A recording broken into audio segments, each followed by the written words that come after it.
Alive. I did not put this up anywhere, so if people find us, they're on their own. I'm not. I did it as an experiment, but I don't think people are watching live. We're gonna have to really hype it up if we want them to watch live, and then we have to decide: do we want them to watch live? Do we have to stick to one time? Okay. I think it's hard for us to do. Yeah. Because of true. It's because of life. Yeah. So we'll think about that after the 10-week experiment with Facebook. Okay. Hello, everybody. We are just about to begin, so rev up your engines, and my hair is a mess. So, all right. Here we go. In 3, 2, 1.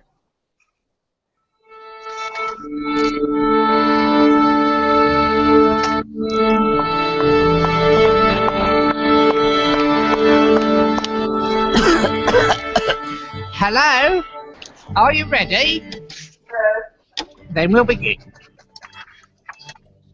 Did you miss us? I hope you did, because we're back with a palindrome number episode. Welcome to Monday Morning Catholic, episode 80. 6:30 Monday morning. I'm here hiding in my bed. Always on my alarm clock. As I cover up my head. Somewhere in the distance, I remember yesterday. Well, some of us want to cover up our heads because they haven't been getting any sleep recently, but not me. That's right. I'm crazy from vacation. Good morning, good afternoon, good evening. Welcome to Monday Morning Catholic, episode 80, and boy, how interesting one for you. I am your host and moderator, Joanne Mercier, Director of Faith Formation at St. Martha and Mary Parish in Lakeville, Massachusetts. And we have a full house today, but Steve's not here. But who else is? And you come from Rhode Island. It's the Rhode Island gang here today. Not like we're not a Rhode Island gang any other time, but let us first go to someone we haven't seen in a few weeks, Nancy Smith from St. Hi, everybody. Christopher's. Good morning, Nancy. How you doing? I'm good, thank you. Good morning, everybody. Linda, Jason. Good. Hi. And of course, we have Linda Center Square there. We have Linda Reed from St. Thomas's in Providence, Rhode Island. Good morning, Linda. How you doing? Good morning. I'm slowly crawling out of my Yes, we'll talk lack more of sleep. We'll explain. about her exploits later. We'll explain. And joining us today, no, that is not Steve Romano. Please, adjust your sets. Steve, it is from St. Brendan's in Riverside, Rhode Island. Jason Herview, our roving reporter from the NPM convention. Good morning. How are you? Hello, good. Hello, everybody. Welcome, Jay. Welcome to Jason. Welcome. Out camping somewhere in the woods, and I wish I had that with that actual that whole into the woods parody. Well, Joanne said at the beginning we're going to get our engines revved up. I can literally rev my engine. I can literally do it. Please don't do that because that's scary. But he's out. He's agreed to be with us for a little while today. Yes. We want to talk about the convention, so I'm just glad to have everybody here. Yippee. Thank you all for being here today. It's nice to come back from vacation. I feel very refreshed. Do I want to get back to work? Heck no. Okay, I'll deal with it. How's everybody been? Linda's been on a trip. Jason's been on a trip. Nancy hasn't gone anywhere yet. No, nothing. Nothing. Everybody's talking trips and vacations and nothing. Woman, No. I wouldn't talk. You go during the year. Yeah. You go during the year. Well, to explain, we don't have vacations in the summer because my husband works 24/7. Oh. He works at an ice plant. So, Oh, yes. so wherever you got your ice to camp, Jay, that was probably made by. Yes. She doesn't go anywhere in the summer, but she goes plenty of places in the winter, and that's when I would really like to go, but I can't. Two. Better than me, I got none, honey. I got none, honey. So, but anyway, Hey, go ahead. the convention's not really a vacation. No. But where you are now is what I was thinking. But we know that, but it's still not getting up and going to work. Oh, yeah, true. So to me, anytime I'm not at work is a vacation. Yeah. I'll take it. Well, we're here to talk about vacations and lots of other things, especially why we're here. If you're new, welcome. And we're here to look back at the previous weekend's liturgies and try to make some sense of everything. And we're into ordinary time, so anything can happen, but I think because it's summer, we don't have a lot of crazy rituals or any other strangeness going on, so it's probably just going to be business as usual. So please grab your favorite beverage. Of course, mine again is water. Trying to get those pounds down, and join us. And hopefully we won't go too off the rails, but we'll probably go off a little off the rails because Jason's never been here before and probably tends to go off the rails. So just so we can say he did. So let us begin with taking a look back. We don't have feedback. How I feel about that? I think people are just mocking me and not sending me feedback because I want feedback. But that's okay. We have plenty of other things to talk about. So we're going to be talking about them from our side of the world, apparently.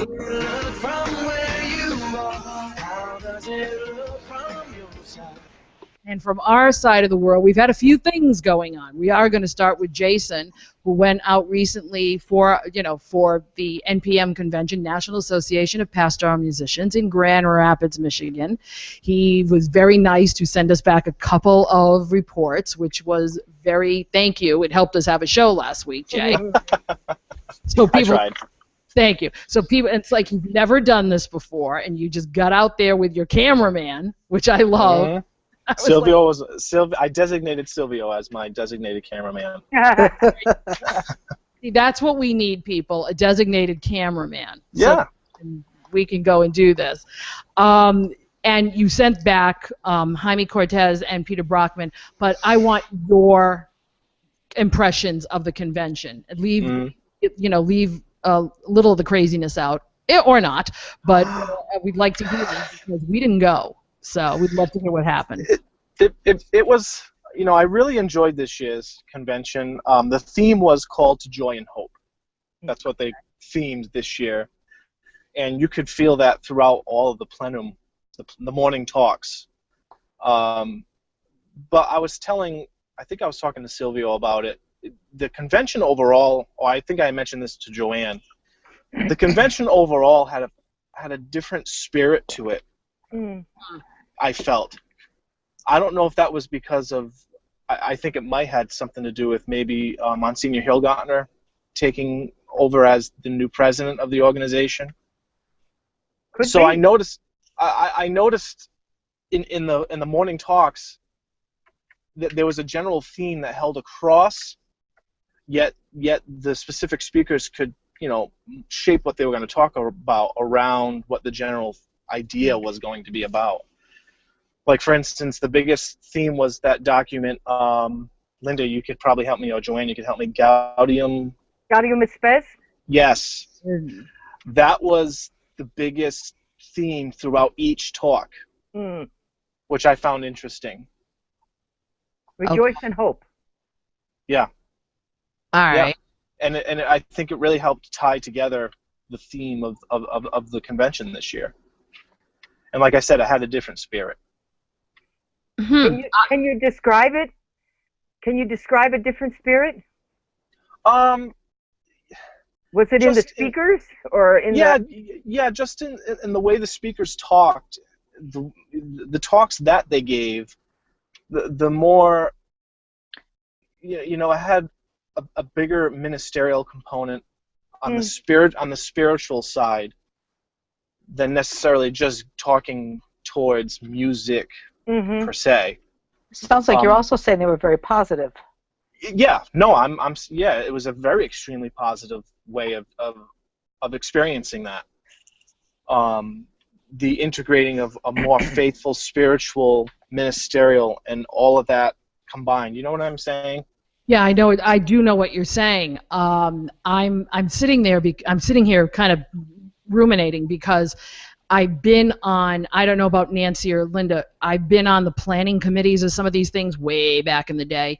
And a lot of times this stuff gets really fleshed out when they're putting together the speakers and stuff. And I think, from what I could see just from the book itself, this committee really wanted to cross the T's and dot the I's and connect every dot possible. It just, you know, because most of the time you go on a convention and every single liturgy has new music, for example, okay? And you're sitting there and it's sight reading 101 for 5 days. Yeah. And what I saw with this booklet was that they were using music over and over again, so that by the time you get to the last day, you're actually praying the stuff. This is the stuff that we should be doing in our parishes, and I think they mirror that.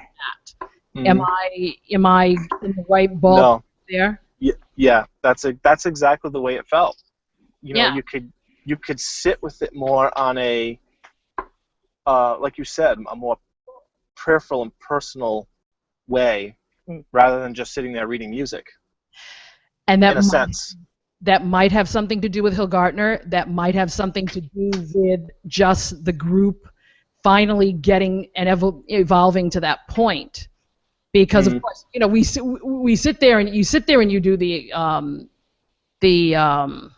evaluations at the end, and of course you always hear, we want more of this but not enough of this, and we want too much of this and there's too much of that, and yeah, Linda's laughing because we've all done this before. Yeah. But I think finally somebody said, we're here, if we're to lead prayer, then we need to be prayers as well. And I think it finally struck the right chord with this group that planned this. Hey, for them to do that kind of thing and do a cabaret, points in my book, big time. Yeah. Overall, I mean, it was a great week. I think overall the numbers were probably a little low, and I think that has a lot to do with where it's located, and who has the affordability to go. And that's it for me, for example. I used to go every year. Yeah. But as time has gone on and ability at work to help sponsor and my own ability to sponsor myself, I'm down to every other year. I'm not giving up entirely, but I'm down to every other year. I do enjoy it so immensely, and it's so worthwhile that I can't not go, but I can't do every single year. Well, right.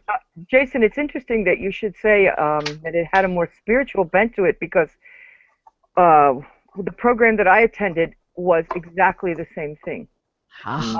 You minister, how your own spirituality affects your ability to minister.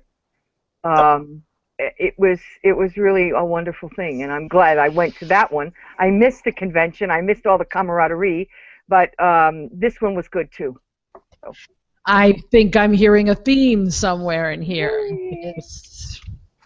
Well, like a good, and to continue your point, Linda, a good example is one of the last workshops I went to with Christopher Walker. It was a workshop. It was a workshop about music beyond the Big Four. So he was talking about the psalm, the importance of the psalm, the gospel acclamation, singing the music beyond the Big Four. Even just talking about the music, he was also being very. He was also again tying in that sense of prayer and spirituality being the basis of your ministry. Yeah. So even though he was talking about music, that was still integrated in. For those of you who don't know what the Big Four are, that would be your entrance song, your preparation song, your communion song, and your closing song. Yeah. Interject for those people who have no idea. They think we're probably talking about John, Paul, George, and Ringo. Yeah. So let's at least tell them that. That's why I'm here again. Comic relief, folks. Anyway, comic relief, and make sure everybody knows what we're talking about. But no, it's this pervasiveness that I think musicians are finally beginning to see their role as ministers of prayer. I think in our early days, back in the day, we were more concerned about being musicians. and we were more concerned about being technically and liturgically correct, more technically than liturgically sometimes.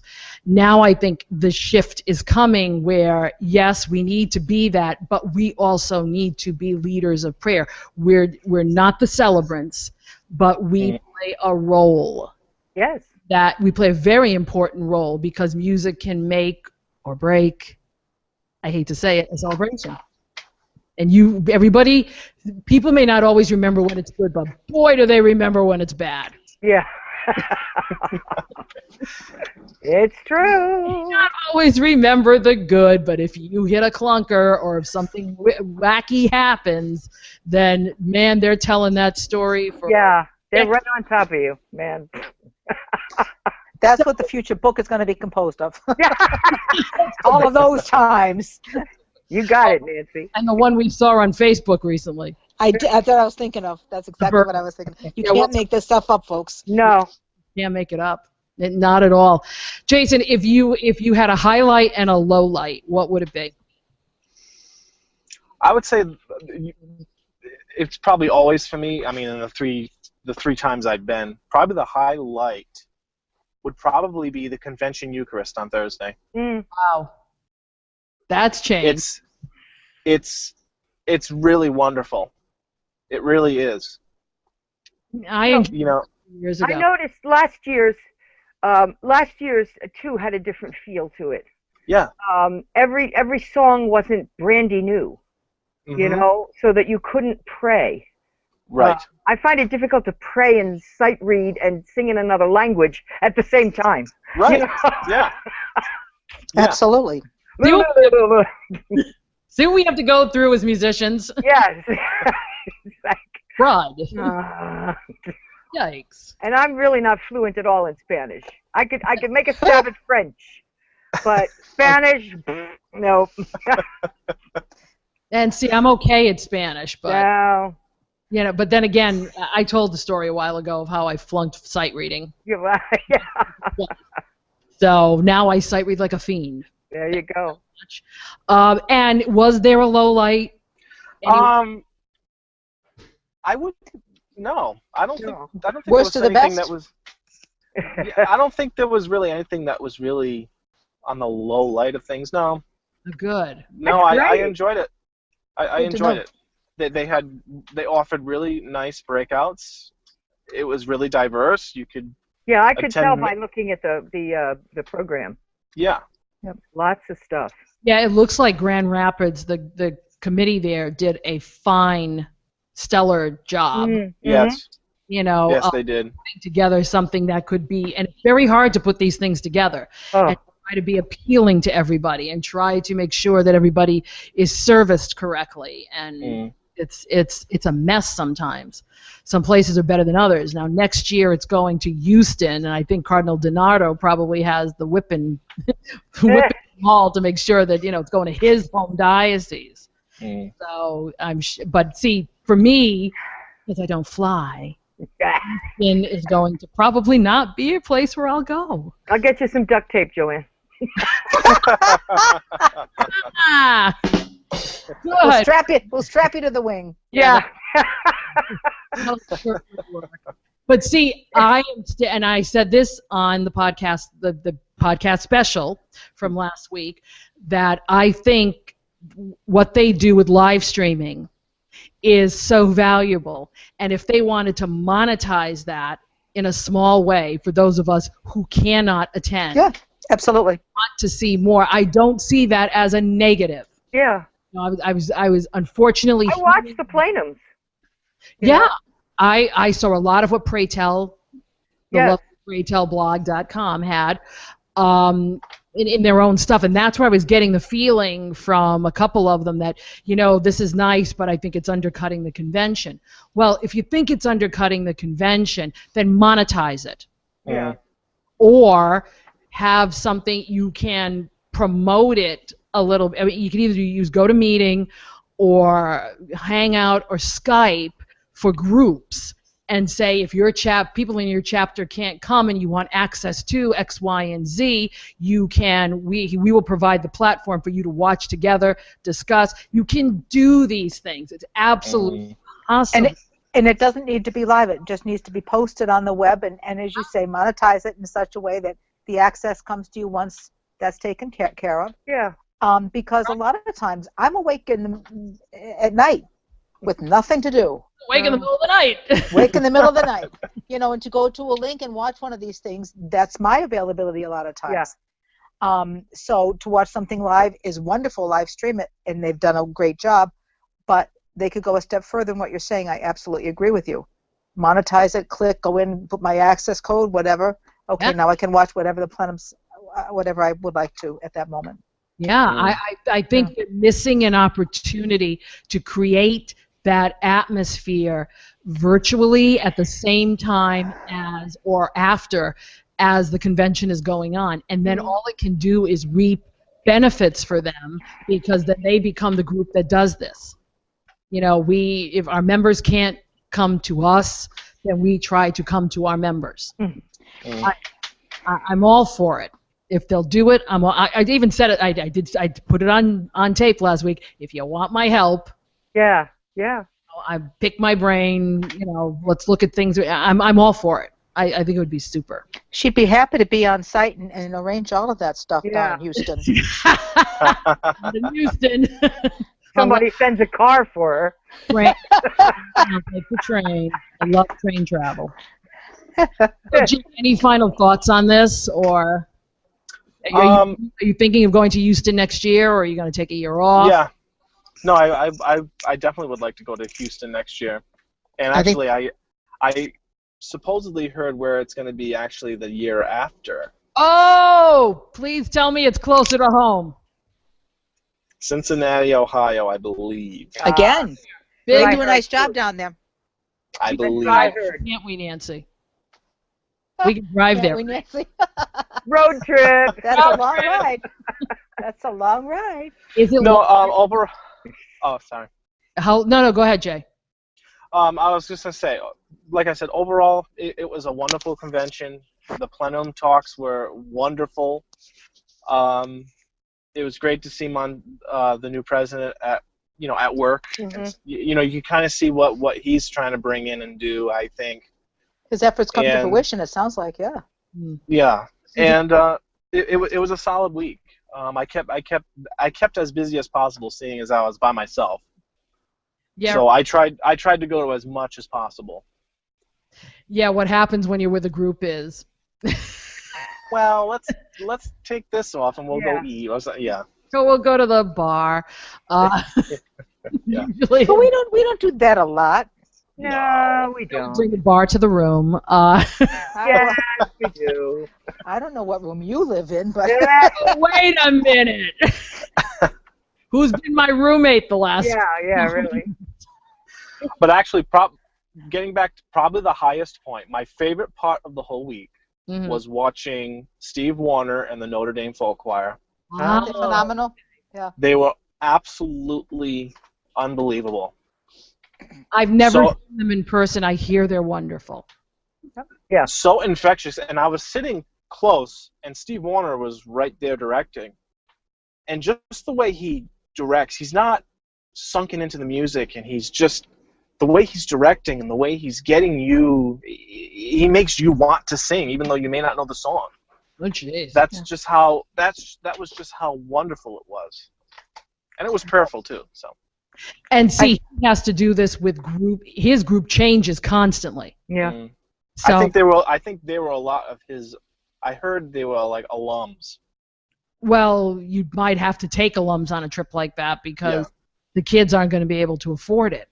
Mm. Yeah. But I'm all excited because my teenager pianist, who's graduated this year, is going to Notre Dame. Oh, good. And I said, if your studies allow, I said this would be somebody to connect with. Oh yes. And yeah. What's she going to study? I don't know what her primary is, but she's actually seriously considering a minor in liturgical music. All right. Well, she'll certainly cross paths. Exactly. With him. Exactly. Well, Jay, we're going to let you get back to your camping. Yeah. And I'm hungry, so that works. Yes, and you're Oh, okay. bandwidth. Come join us anytime. Yes. You don't have to be in the woods. Yes, you can come join. You can come back and join this band of crazy people anytime. Our little merry band. Merry band, yeah. Oh, here we go.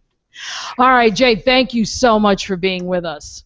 Oh, Good to see it you, was my Jay. pleasure. Good Thank to see you guys. For us in Grand Rapids. We appreciate that. No problem. Thanks. Bye, Tom. Bye. Bye. And he goes back into the woods. All right. There we go. That was nice. Good. I'm glad we had a chance to hear back about the convention. Yes.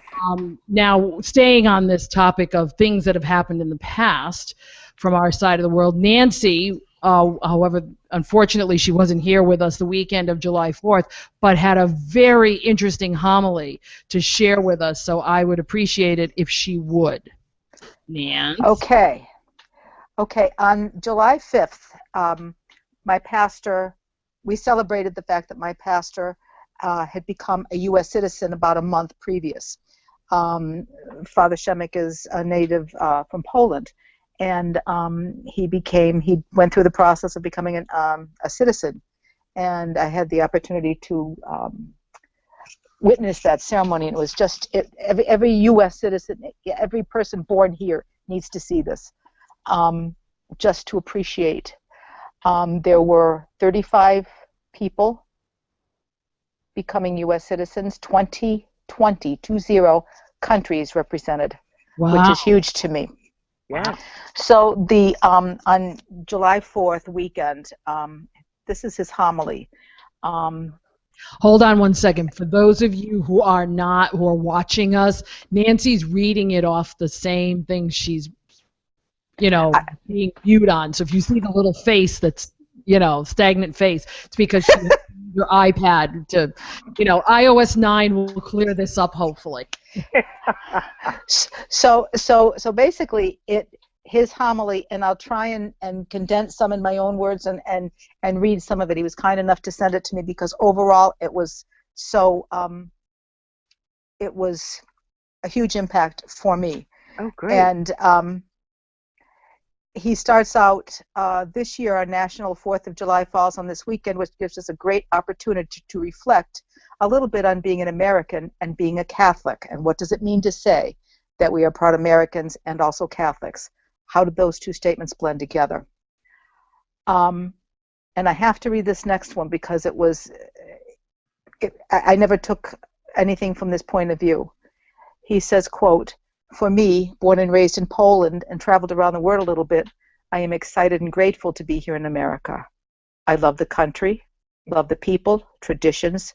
I have in my heart a deep sense of gratitude for what America did for my country of Poland during World War II and in the 80s, supporting all the efforts that led to the collapse of communism. I have a deep gratitude for all men and women of the American Armed Forces around the world, and I am very thankful to live here in the United States and celebrate the 4th of July for the first time as a U.S. citizen."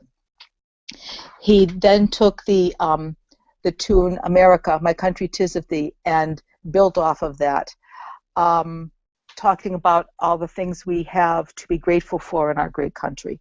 The abundant beauty and resources, the freedom, the things that we rejoice in, a compassionate hand that we extend to the world, and an understanding spirit. And then he went and said, and this is our country, meaning "My country 'tis of thee" is what he was basing it on, but sometimes we weep for it.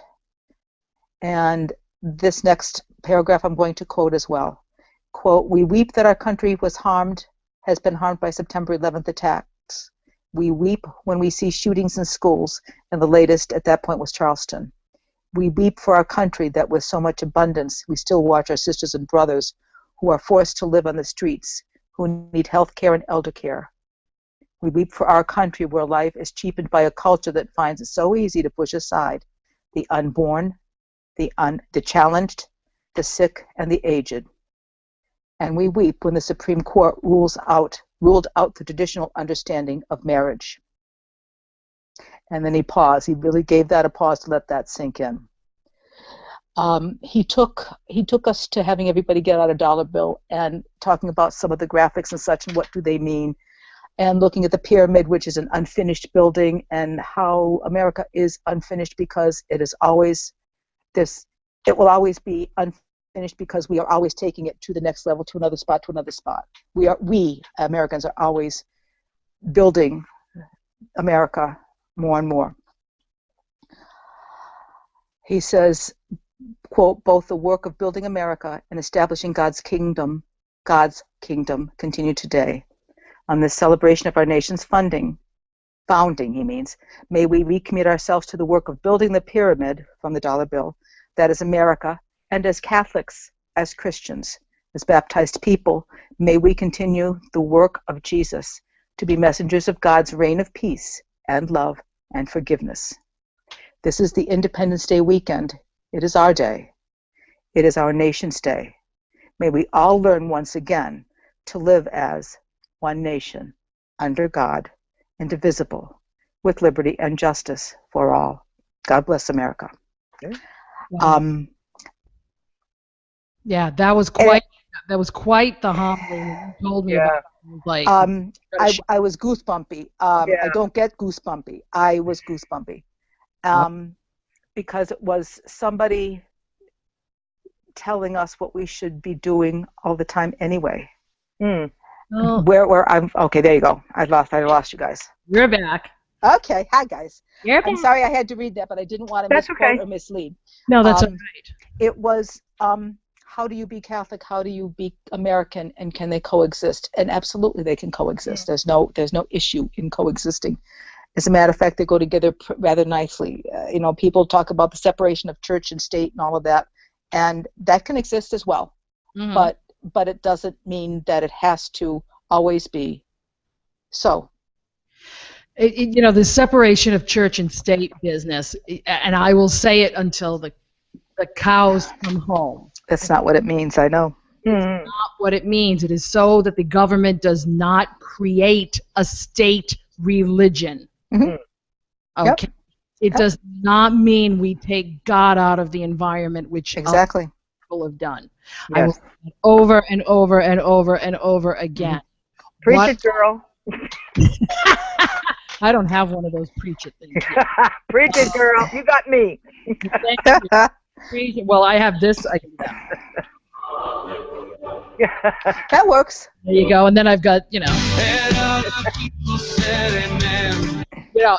So I appreciated the effort that weekend after his experience, after the, it was just, people in any parish I've been at have never clapped after a homily. It was every single Mass I attended, and I was at 2 out of 3. All of them said it was not, not good job. Yeah, we agree with you, is what they were saying. Yeah, and that is what, what he was doing for patriotism. Now I'm going to really try to connect here. Mm-hmm. What he was doing for patriotism was what I believe the RCIA does for us. When we do those rituals, when we bring those people forward, when we show others that they want to become Catholic, and if we allow them, some places do, some places don't, to speak after in mystagogy what this all meant to them, it is supposed to help us to gain more strength for us who have been there for time. Mm-hmm. That's what he did for folks sitting there who had all been born in the United States, who drank the Kool-Aid a long time ago, and that's what the RCIA does as well. See, they're very it's all very Catholic, isn't it? Yeah. Yeah, and I have to say it wasn't just patriotic. It gave the Catholics a platform as to where exactly do we fit into this patriotism of ours, this nation of ours, and that was something we don't hear enough, I don't think. And so we forget that this country was founded on Judeo-Christian principles. Yep. Right? And again, that the separation of church and state is so that the state does not create a state religion. How many times do we got to say it? Hey, evidently, pays attention. Way more than we are.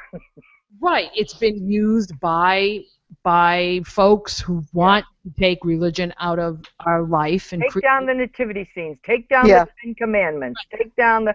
No, that's not what it means. And then what they're creating, seriously enough, is a state religion of secularism. Yeah. Yeah. So the state religion is secularism.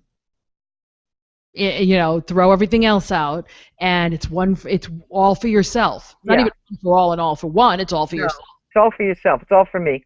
Right. Me, I'm the most important person. You know, it's that kind of thing. And there's no way to stop it. No, there's No, no there isn't. Yes. stop it, even if you try. If you go later on in that song, it talks about I. Yeah, yeah. You have to know. See, one of that song, No Way to Stop It, is in the original version of The Sound of Music. I know that because I was the Baroness Yeah. in a production of it, and she goes on to say, you know, the line goes on. There was nothing else more wonderful than I. Yes. And this is when we were talking about Hitler's Germany. Mhm. Okay, you know, those who do not learn from history repeat it. Are condemned to repeat it. Yep. Yep. Yeah. So, folks, how did we get on that? Just Aye. Fairly easily. yeah, I hate to say that, but you know, we haven't even gotten to what we come here for, and we're Yeah. about 40 minutes in, so we better get there. Oh, geez. So here we go. This is our bread and butter, and it took us 40 minutes to get there. Mine can be short and sweet because he gave a very nice message, but I can condense it very easily. No. This is what we. Well, no, that's all right. I'll start cutting on the other end. Don't worry. So here we go. Do you hear what I hear? Do you hear what I hear for the 16th Sunday in Ordinary Time? Like I said, as far as I know, nobody was doing any strange rites today or baptisms at Mass, although we would have appreciated one in our place. We had a couple of baptisms after Mass. But let's get to the readings that we heard today. We have moved over to Jeremiah. Yeah. And no, he wasn't a bullfrog. Okay, I gotta find that one too, because that's Jeremiah. yeah. Here we go. Frog. They'll sing it if I don't have it. All right, Jeremiah 20. Can't help it. I know. And I particularly relished the first line. Yes. Woe to the shepherds who mislead and scatter the flock of my pasture, says. Yes. But do you think anybody would preach on that? No, I don't think so. They were not preaching on that at all. No. So, and I didn't think anybody would, but I felt the emphasis was needed. Yeah. I read this morning, Nance. That's why. I figured so. Felt the, and I made sure I got the first reading. She made sure she woed the shepherds. Yeah, woe to the shepherds. Right. Say to, Give it to them. Yeah, really. But then again, Psalm 23, the penultimate psalm, the Lord is my shepherd. That was a very nice arrangement this morning. That had to have been Salite. No, it wasn't. It Actually, wasn't Salite. It was Cry Out with Joy. It was Stephen Fishner. Oh, all right. Yeah. It was very nice. Yeah, wasn't it nice? Even though 17 million versions of Psalm. Yes. I'm just very reluctant to do Shepherd Me, O God, as the responsorial psalm, because it brings in a whole nother dimension to the psalm. And I love the piece, and we did it at communion. But I'm looking for another setting when we do it as a responsorial psalm, and I found this one, and I liked it. I liked it too. It was very easy, very. Yeah. It was simple and precise. The Lord is my shepherd; there is nothing I shall want. 3 notes will do it. Yeah, and the chant went right along with that, so it was really easy. It was very nice. I Good. like. Nance, did you do Shepherd? Did you do the Haugen? Shepherd, yeah, I did. Because the choir knows that the best. Well, we don't have a choir in the summer, so. So that's. They come all year. Yeah, we don't get a break. I don't give him a break. So bad. But yeah, we did Shepherd Me, O God. And I think that would have been, if somebody did not do Shepherd Me, O God this weekend, Yeah. or the Yellow, I would have been depressed. Kind of de rigueur. Yeah. Yeah, really. Ephesians 2 was this week, and That was a tough reading, man. it was. I mean, I read it 4 times, and I went, I think Yeah. I'm going to do the first reading. I think Trudy did as good a job as you could do, but It actually did. It made sense. yeah. It was just another one of those run-on sentences that had a couple of colons and a couple of semicolons. Yeah. And you know, in the hands of an unskilled reader, it's like it makes no sense at all. In the hands of an unskilled reader, it sounds like Charlie Brown. Wah, wah, wah, wah. Wah, wah, wah, wah. And Paul's letters tend to be that way. Yes, they do. What I need to ask a New Testament scholar, or even an Old Testament scholar like your husband is just because of the translation from the original that we don't know where to put periods, endings, is you know, it's just they tend to think that's his writing style. Okay. The period wasn't created until the 2nd century, was it? Whoa. Fine. Sorry. That's all right. I'm sure there are elements of translation in there. I'm but sure. because it's across the board, Paul's letters, that's his style. Yeah. You know? Yeah, it just seems to be that way, so you just kind of grin and bear it and go with it. Try to make sense out of it. Yep, and we're still in the 6th chapter of Mark this week, past weekend, where, and I love this because it fits right into my vacation mode. Come away by yourselves. To Yes. Oh, yeah. We forget to do that. I expected every homily to be probably jumping on that because most pastors want to go on vacation. Yeah. So, and ours is going on vacation soon. Yes. Right after Mass next week, just like me. Ooh, that's true. Linda will be away for a couple of weeks. Yeah, I'm going to visit my family and Pat's family. Nice. Nice. Well, yeah, I guess. But Yeah. She's going to have to put up with me, Linda. That's the problem. No. yeah, but in 2 weeks I have totally new people. You'll So have 2 different homilies. because none of you can be there. August That's 2nd? on one of the weeks, yeah. So just so you know, we're gonna have an entirely new crew. Oh, cool. Who's Ooh. I'm not telling you. Oh, okay. Okay, fine. Whatsoever. We won't come back. No, you will come back. You will come Yeah, back. if they do better than we do, maybe you I can know. Huh? keep them. Find your lack of faith disturbing. All right, so let's hear what you have to say on the homilies. Who wants to go first? I'll go first. Okay, right ahead, dear.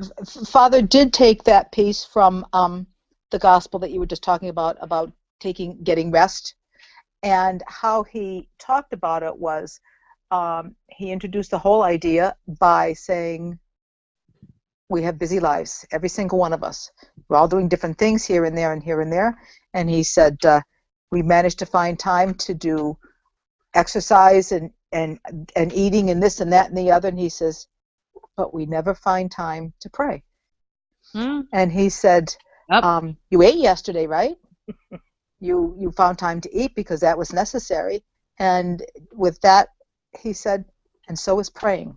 He says, if you have to find as simple as finding 5 minutes each day to begin your day, end your day, however it is, just to be with the Lord, you have to do that for your own spirituality, or there is no spirituality to speak of. Right.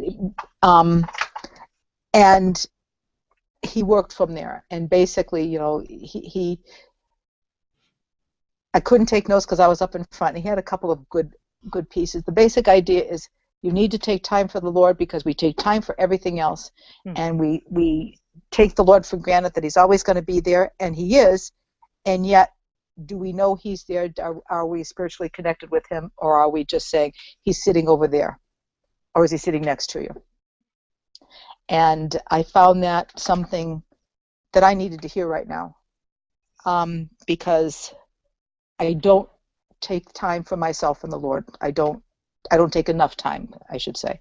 And so I'm sure I wasn't alone. And so that's how he took his cue from the gospel as far as taking time and talking to people about taking their time with God, the quiet time. Yeah, it's so hard. I mean, we hear it preached, and we all sit there and go, we have to do this. Yeah. But it's so hard to get into a routine. Mm-hmm.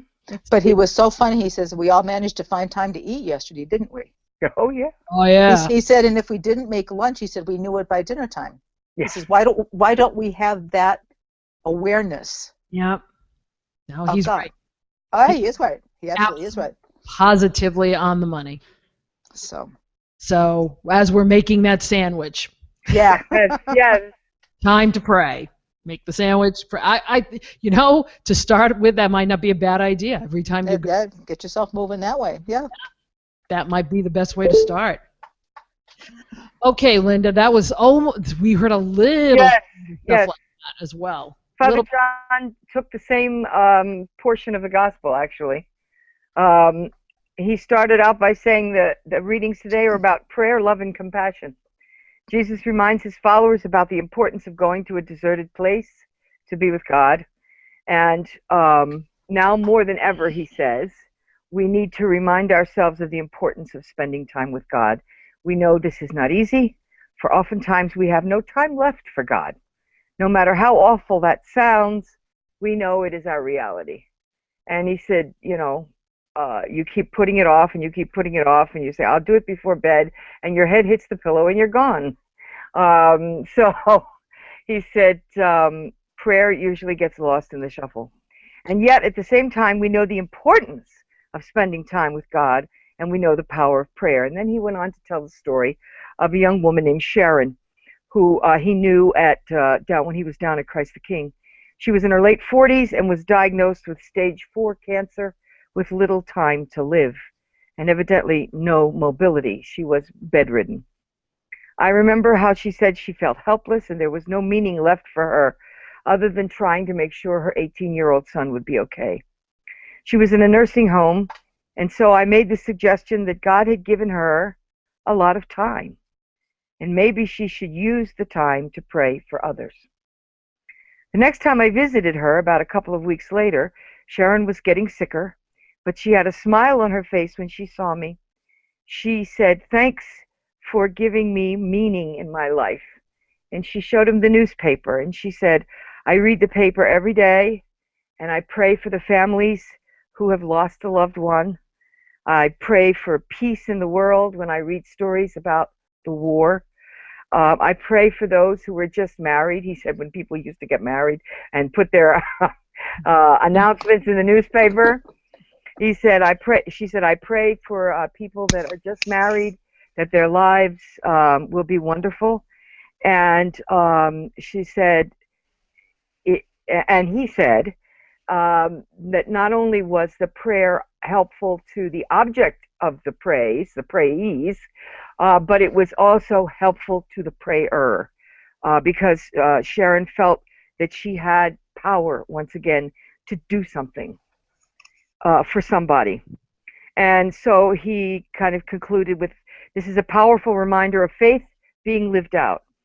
I was amazed by the brilliance and the simplicity of what Sharon did, to pray for peace in difficult areas of the world, for those married, and for families who had lost loved ones, by using the paper. It was kind of amazing. It reminds us that the little things that matter in our day-to-day actions that show how we live our faith. Today's reading reminds us that despite our sins and failings, God is there for us, calling us to spend time with Him and to pray for one another. May we accept this invitation and strive to live it out in our daily lives, which is a phrase that he often ends his homily with. Yes, in our daily lives. In our daily lives, yes. If we ever had a drinking game, that would be the key, huh? Every time he says "in our daily lives." Right. So no, I thought it was very nice. Well, he made some additions at 10:30. Oh yes, tell them about the additions. Well, during the 8:30 Mass, a couple of young men kind of scruffy looking, bearded, backpacked, walked into Mass, and Father John, in his inimitable way, said, well, you know, things have been happening, and you never know when you see, you know, strangers walk into church with backpacks. So he said, but they seemed to know what they were doing. They attended Mass. They said the prayers. They, you know, they opened the hymnal. I don't know if they sang or not, but at any rate, after Mass, they waited for him in the back, and I thought, oh, jeez. But as it turns out, they were a kind of self-proclaimed missionaries. One was a seminarian, and one was a college student, majoring in biology and hoping to join the seminary. And they were going from church to church on foot, telling their story and telling the clergy how much they are loved by God and how much their work is appreciated. And Wow. he said, wow. Wow. I never encountered that before. He said, and it's my mea culpa, he said, because I judged them before they even opened their mouths. Yeah, but the problem is, and he's right to call attention to this, is that we are so accustomed and so conditioned now that when we see folks like this who look like they're out of the ordinary. Yes, and one of them was Indian. Oh, and you didn't say that. No. Yeah. But I saw them. That immediately would have been danger, Will Robinson. Yeah. You know, just because you don't know what that is. And it's a shame that we have to go to that place. I know. But daily events that we see in our neighborhoods and then on the TV have conditioned us to be aware. More careful, aware. Yeah, absolutely. Where last year we wouldn't have had this mentality, or 2 years ago we wouldn't have had this mentality. We do now. 10 years ago we would have not had it this badly. Oh, yes. Even right after. I'm thinking the specifics. Yeah. But even the backpacks, yeah. Even right after 9/11, it wasn't as bad. It has snowballed. Oh yeah. In 13 years, it truly has, and I can't see it getting better anytime soon. No. Yeah, I know. It's very difficult. It really is. Yeah. It's very difficult, and I can understand his concern. You know, concern not only for himself, but for the people in the church. Yeah. You know, it's, and you know, you want to welcome people when they come, but first of all, they came into the liturgy of the Word, so the greeters, you know, weren't there, and it was just an odd situation.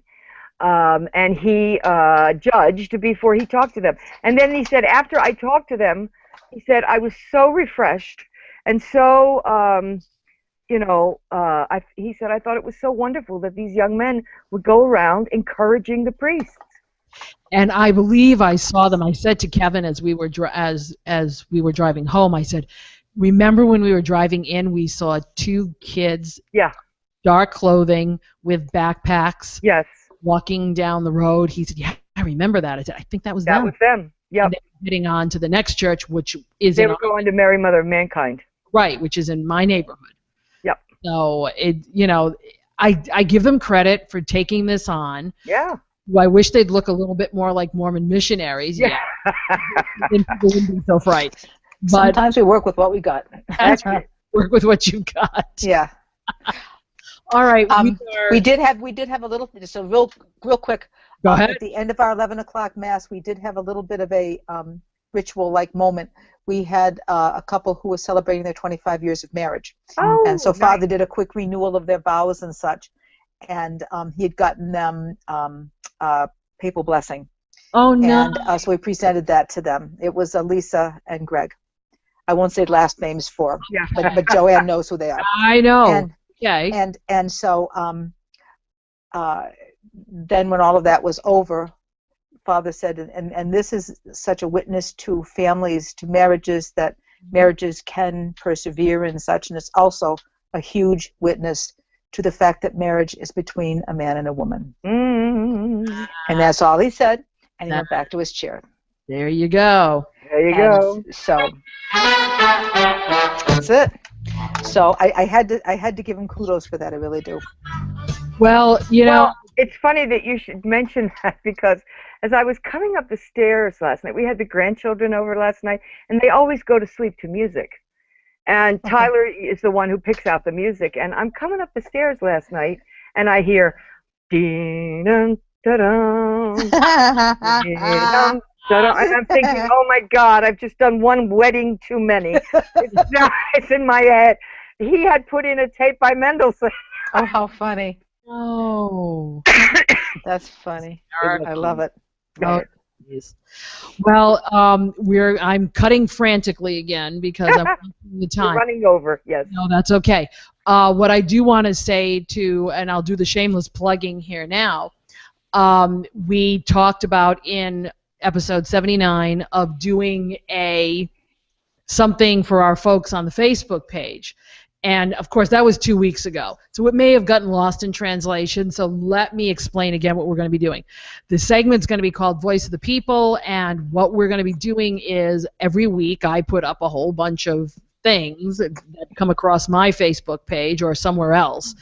And what we're going to ask you to do is like them. If you like them, keep liking them or get your friends to like them and move it up in likes. And that's what we're going to be talking about because we're trying to keep to 2 to 3 segments on every show at this point because we get a little crazy.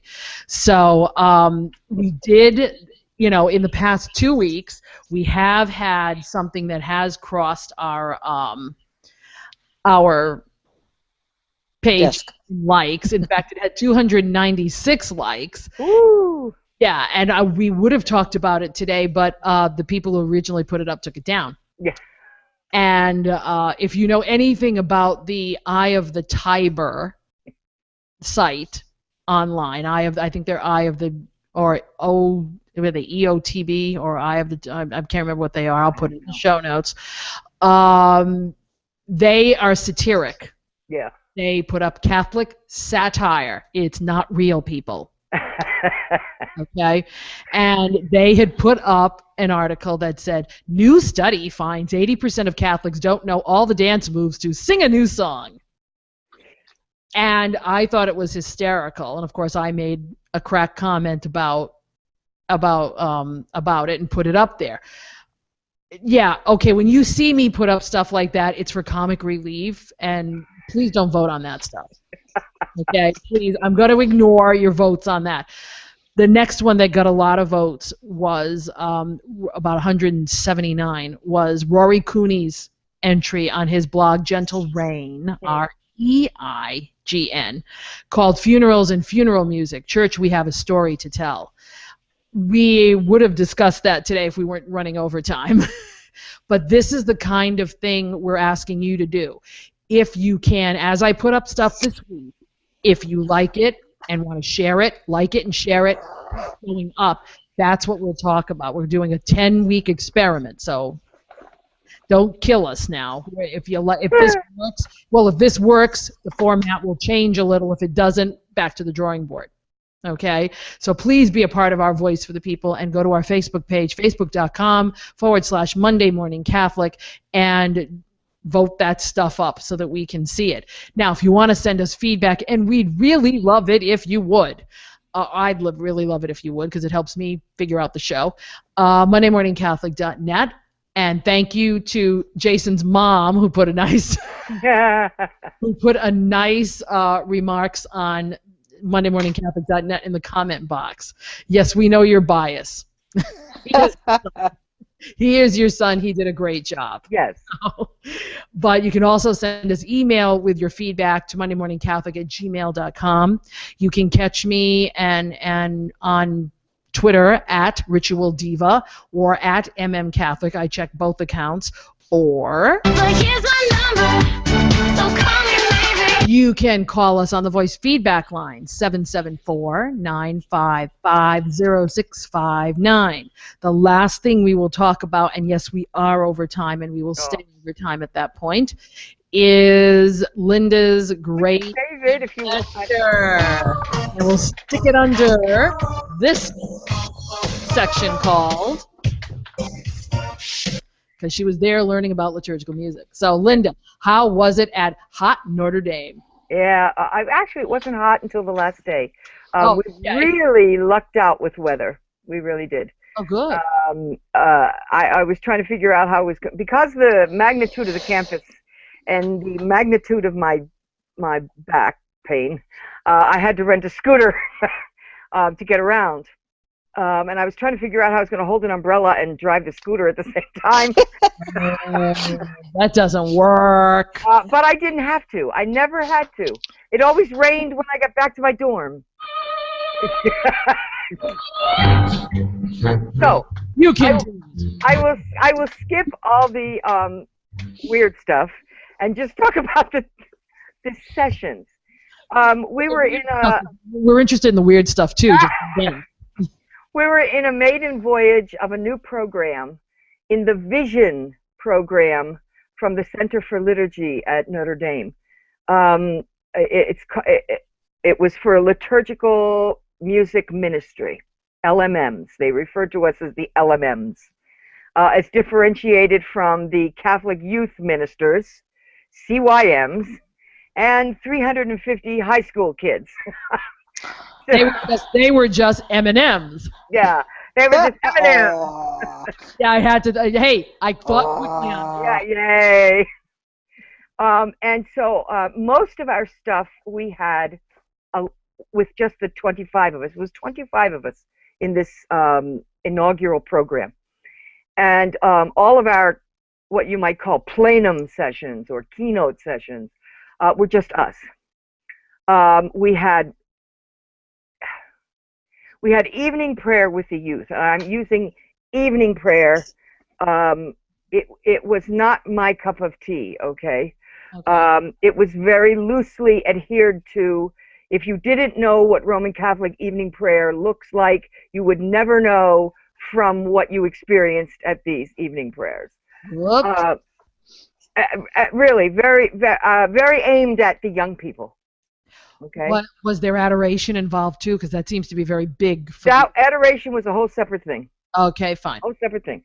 But the first night I went to the evening prayer, and when they started reciting a psalm, I said, "No, this is not for me." There you go. Yeah. I said, "You don't recite psalms; you sing them." Right. Anyway, and we had mass by ourselves. We had mass with the young people. None of which were bad. They were all, even the masses we had with the young people were very nice liturgies. The first day, which was Tuesday, we had some orientation stuff Monday night. The first day, which was Tuesday, had two presentations by Michael Jonkas, and that's always. You can recite the phone book. Yeah, it's always aces. As I wrote, he said I have to read Linda Reed's Facebook page to find out how I did. I love it. That's good though. Yeah, it is. So I went to this is what I posted on Facebook. As always, Michael's presentations are intelligently prepared, chock full of insightful content, just logically organized and artfully presented. And then I put in parentheses, do you think that's enough positive adjectives? But it was all true. It's all true. It's all true. I mean, and everybody in the room was like spellbound. It was really great content. And in between, after the first session, we had mass. And then we, walked 7 miles to the cafeteria. I'm so grateful for that scooter. So Yeah. that was the first day. The second day, there was a reconciliation service that night, but I looked at the music for the reconciliation service and decided that probably was going to just make me mad. So I didn't go. I didn't go. Can we ask what genre we were dealing with? There were a couple of genres going on, but I mean, I've been a liturgical musician for 30 plus years, and I only really knew 2 of the songs. Wow. You know? Oh. So, and there were a good 10 songs involved. Oh my goodness. And that's where we go back to what Jason was saying earlier. Yeah. How do you pray at something like this when you have to sight read stuff? Yeah. Yeah. No, And I mean, if I looked at the music and thought it was going to be a lovely service, I would have gone. But I looked at the music and I just could see that it was going to be kind of a repeat of the evening before's prayer, and so I did it. Go. So bad me. So let's see. The next. Oh, I forgot. We saw the woman who runs the program, Carolyn Pirtle, wrote these musicals, and they're adorable. They're not published, but she wrote these musicals on the parables of Jesus, and we saw one each day enacted by the kids. Oh, nice. They are adorable. I mean, they're clever. The music is witty, and the third one we saw had a piece in it that was very reminiscent of Sondheim's "And I'm Not Getting Married Today." Yeah, it was really good. It was really good. So we saw one of those each day, and that was great. That was all together with the kids and the youth ministers and all. And then the next morning, we had a woman named Mary Catherine Levry. And we examined the meaning of music ministry through the writings and lives of 4 saints. Cecilia, Augustine, Hildegard of Bingen, who was our patron for the year, for the week, and Edith Stein. Oh. And, yes. And how contemplation can form our discipleship and our ministry. Wow. It was all morning long, from 9 to 12. It was kind of like a morning of recollection. Wow. So it was very good. Yeah. Then we saw the parable of the rich man and Lazarus, which was absolutely adorable. It was really, really good. And yet with the punch at the end, you know. Oh, good. In the afternoon, Steve Warner spoke to us about the sensate versus the ineffable, and how music is a bridge between them, illustrating with 4 carefully chosen pieces of sacred music. The problem was I was distracted by the man's guitar. I was totally lusting after it. It was the most beautiful instrument I have ever seen. It was handmade by somebody in California and donated to Notre Dame in his name. Wow. Oh, is that the Steve Warner's stuff? Guitar. Oh my God, his guitar. Yeah, I heard about that online. Yeah. It was gorgeous. Yeah, well, I'm kind of looking at my online notes. And then, you know, we're having dinner through all this. Mass first, then dinner. Then we went off to the local pub where we played team trivia. Nice. We were the dominant 7ths, and right up until we hit the encyclicals, we were in the lead. Oh. You know what? I couldn't have helped you because I read those encyclicals and then put them out of my mind. There was another, and it was only Benedict and Francis's encyclicals. Oh, jeez. So I knew the latest one, and that was it, Laudate Si. Right. And that was it. And the other table had 2 PhDs in theology sitting there. Oh, so well then, they got the. But we were leading up until then. They won in overtime. Okay, so then, oh yeah, we we had a session with your friend Margaret Felice. Margaret Felice. Yes. She's wonderful. She is. She's so Boston. Yes, she was so from Connecticut, but she's so. I know, but she was really refreshing after this Mary Catherine, who was very quiet and very pious. Ooh. And her presentation was very good. she was very quiet and very pious. And then here comes Margaret, gangbusters, you know. For her. That's good. And Teaches teenagers. it was all on relationship, all on the fact that ministry is relationship. Yep. And she had a series of questions for us to answer, and we had small group discussions and stuff. Another parable, The Great Banquet, which was really good too. I almost fell asleep during the psalm talk because I had too much wine at dinner. It's like what happens. See what happens. We were in a small freaking room, so I couldn't fall asleep. Wake up. Yes, wake up. So anyway, that was good. And the talk the next morning was also on relationship and ministry. Same woman, Margaret Felice. Sounds like you had a great time. I did. And it was just lovely. We gathered 3 times a day, a little group of us. You know how when you're at a convention, you kind of band together in a group. I knew this guy named Mark Wonder from the NPM list and meeting him at conventions. And a lovely young man named Joey Ferreira, who I had met at Summer Song at Notre Dame. And I had known Michael Joncas, and so a little band of us kind of all met at meals. Nice. And it was just really nice to touch base and say, okay, what did you think of such and such? It was just really good. So you went off to a deserted place. I went off to it. It was hardly deserted. Hardly deserted. A prayerful place, anyway. But it was a prayerful place. Exactly. It was a prayerful place. Well, that's just mass one day in the Basilica, mass in one of the chapels, you know. It was very nice. Very nice. I would do it again. That, you know, you've got me thinking. Yeah. That sounds like something I'd like to do. I would do it again. It sounds like a quasi-retreat, and that yes right now appeals to me. Yeah. Because we all have to go to the well.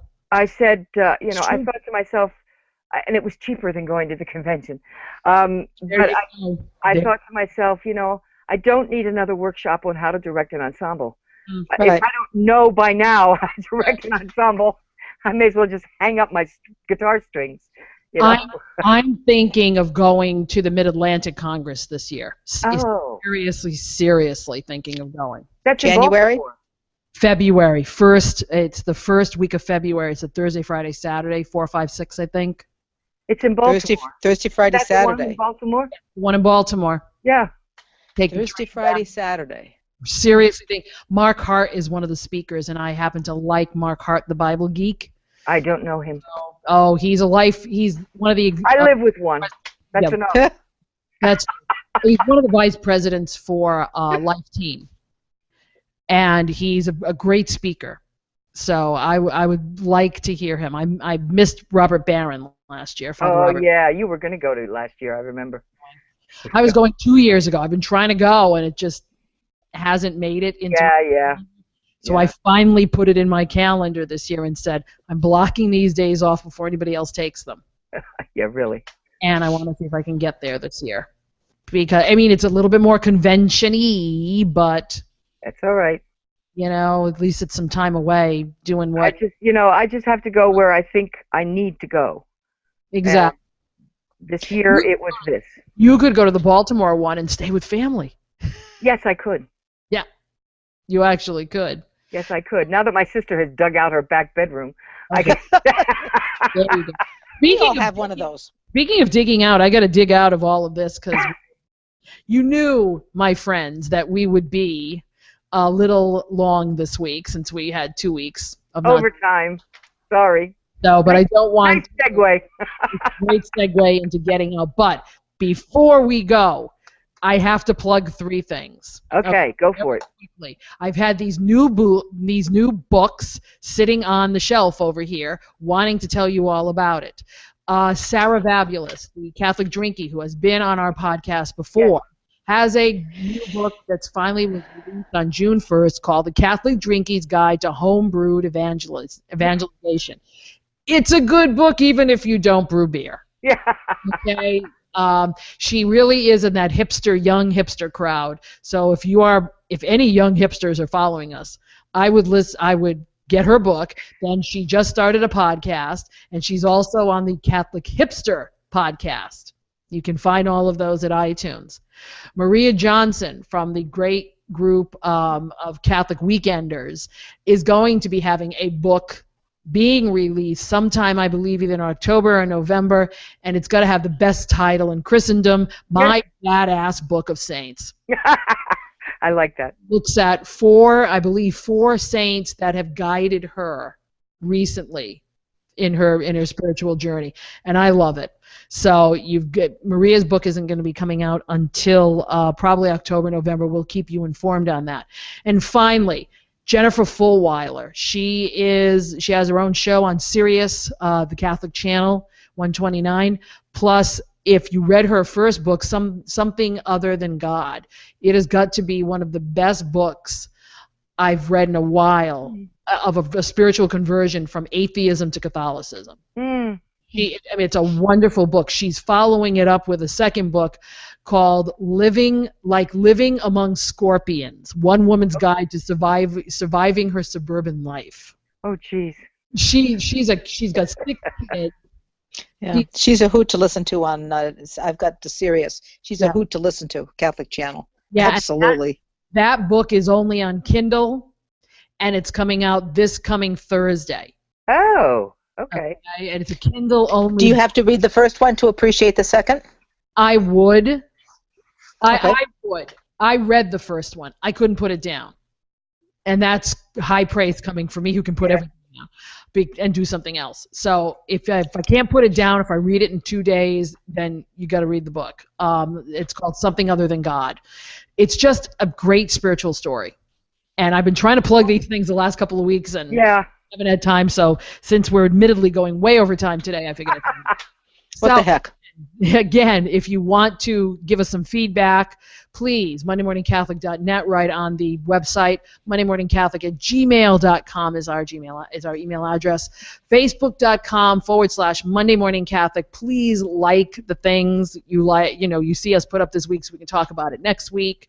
Or call the voice feedback line 774-955-0659. Ladies, we're going to take this on home now. We're done. And I want to thank everybody for hanging in there with us as we come back from vacations and such. The next couple of weeks, they will be in and out, but I will be here. Who will I have with me? Heaven only knows, but you got to come in and find out. So, thank you all. Continue prayers for plenty of folks who need them. Pick one person in your life this week who you may not even think needs a prayer, and pray for them. They might really appreciate it. So for Linda Reed, Nancy Smith, and myself, Joanne Mercier, thank you so much for joining us. We'll see you next week. God bless, and ciao for now. Bye, all.